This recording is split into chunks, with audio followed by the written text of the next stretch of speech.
We want to welcome you to All Things Real Estate, brought to you by the GK Group. Now, here are your hosts, Brad Avergon and Gary Kelley. Hi, everyone. This is Gary Kelley. I am joined by Brad Avergon. I am with Castanetti Realty Group, and Brad is with Fairway Always Independent Mortgage. That's right, Gary. How are you? Good. Real good. Excellent. You know, we're recording this on a rainy day. That's pretty, that doesn't tell anybody when we're recording it, but it seems like we're in that period of everything raining. You put down some fertilizer. I had some grass seed I put down, so it's all good, I think. The lawn's getting a drink. Yeah, Sue's complaining about the rain, and I'm like, oh, it's great for the lawn. Come on. There you go. So, Brad, you're a senior loan officer.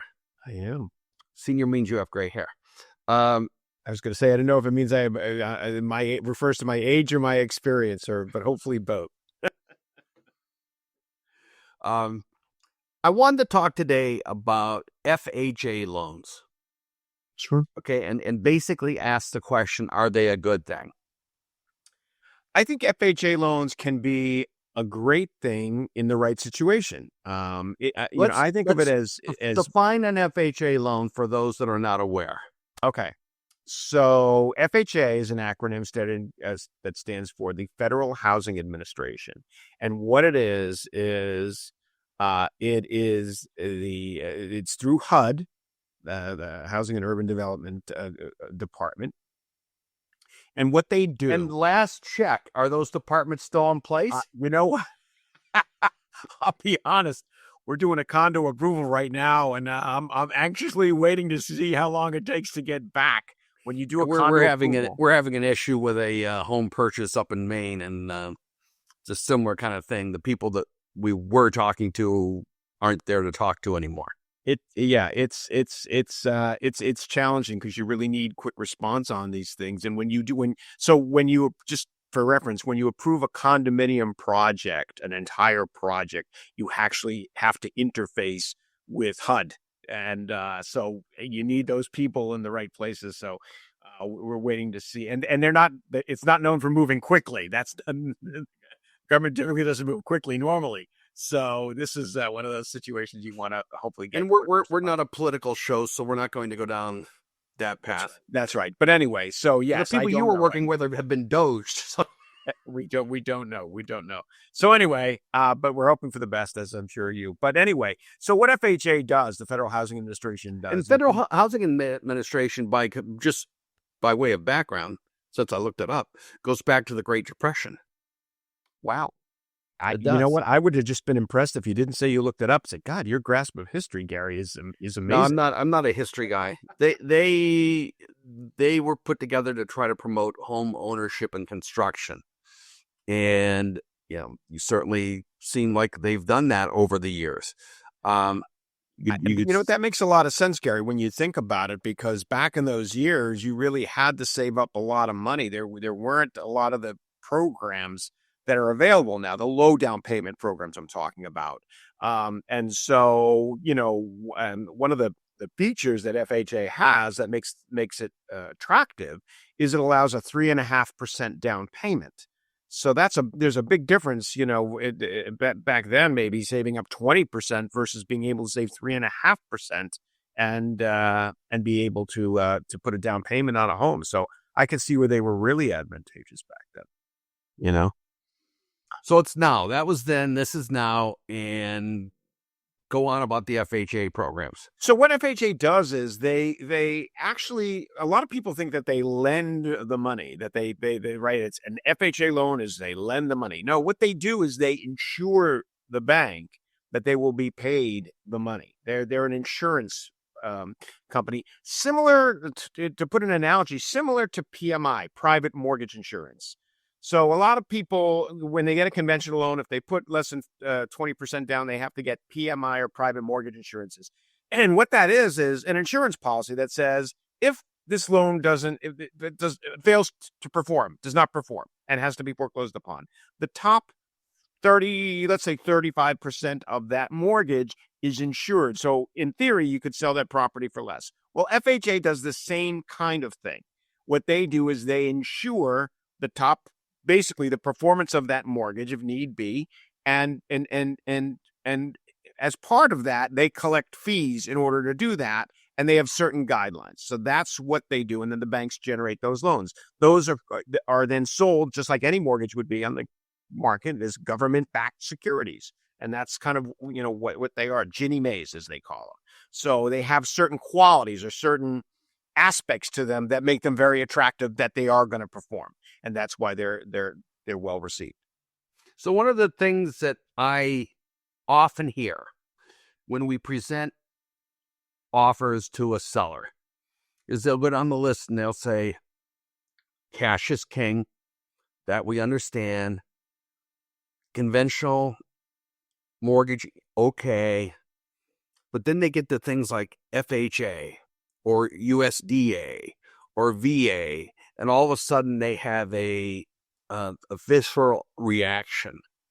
And I don't fully understand that. I think what it comes down to is when a seller's evaluating an offer, they're looking at what are ways that this deal can go bad? What are potential ways or risks that this deal could go south on us, that we're not going to sell this house for this price to these people on this particular date? And so that's why I think when you talk about, cash is king, somebody comes in with a cash offer with no appraisal requirement, no home inspection, the odds of that deal closing are pretty good, right? There's not a lot of what I call the escape hatches, so to speak, on a deal, right? The odds are going to put their down payment down. You're going to go to purchase and sale agreement pretty quickly and go forward. When you talk about a conventional deal, maybe you have a home inspection contingency and maybe you've got a mortgage contingency that basically says they have to get financing, in order to get this deal. But other than that, it should be fine. With FHA, there's additional layers that are required by the Federal Housing Administration as to the condition of the property. And so sometimes sellers can be a little nervous about that because, they can be things that maybe a seller's let go and not a big deal to them, but they can be a big deal to FHA. There are homes, as we look in MLS, that basically say will not qualify for FHA loan. And I think we need to talk about some of the things that go into FHA approvals. It's my experience that, generally speaking, FHA is focused on safety issues. So I've had a home that had 2-pane glass windows. The outer pane was broken.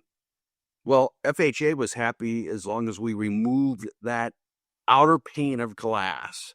So instead of having a 2-pane window, you've now got a single pane window. That was acceptable to FHA. They didn't want someone getting cut when they went in.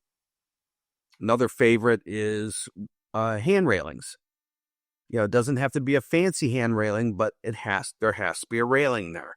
And you see homes that have, I call it the FHA hand railing. It's a 2x4 constructed railing. The way railings are set up, they've got to be grippable. They've got to be continuous. You can do that with a 2x4. And so that's a case of closing low. I had one recently where there was a shed on the property. The shed, it was kind of decrepit if you want to know the truth. But the FHA appraiser came in and said, the shed needs to be repaired or removed. And the seller decided to remove it. That was actually okay with the buyer. The buyer had no designs on it. But once that shed was removed, it exposed that there was, in my words, a basement to the shed.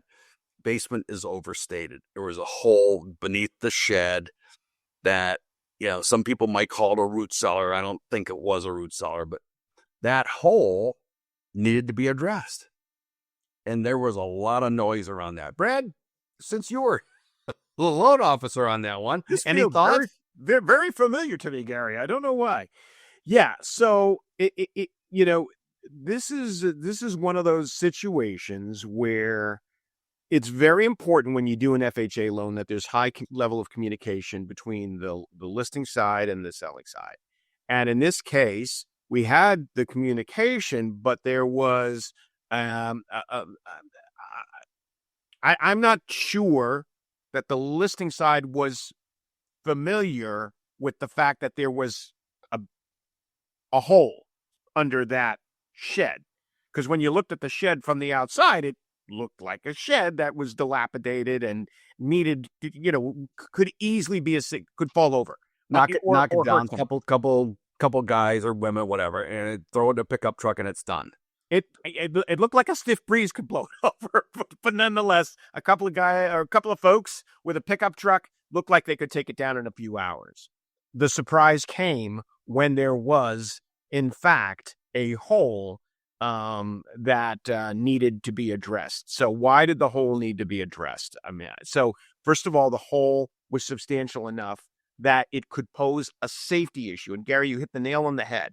Could a child, and FHA really looks at pretty much a lot of the safety things from a child's standpoint. Could a child harm themselves? Could a child be running in that backyard and fall into that hole and hurt themselves? The answer was yes. Therefore, that needs to be remedied prior to closing. That's all. It needed to be fixed. And so, yes, there was a lot of noise about it. I don't think the seller expected it to cost as much once they removed the shed. They thought they were done, but then they had to come back and fix this additional problem. And that's, that happens. Unfortunately, sometimes it's important to have comprehensive understanding. Maybe the next deal we do with a shed on it, we may say, hey, just out of curiosity, is there a basement under this shed? Not something we've run into, but I've been doing this for 38 years and I've never seen that before. So that was... I have to admit, I've seen a gazillion sheds. I've seen them moved. I've seen them put up on a flatbed tow truck and move to a different location. All that stuff. The basement, if you will, was a surprise. Yeah, I think for everybody involved, maybe including the seller. I don't know if they were the original owners of that home. Didn't look like that cell had been used in a long time. But anyway, nonetheless, it was remedied and everybody came out well. But again, using that analogy about could it be dangerous to a child? It flows over into other areas of a home that's going to go with an FHA. So one of the common things, and you referred to some of them before, was peeling paint.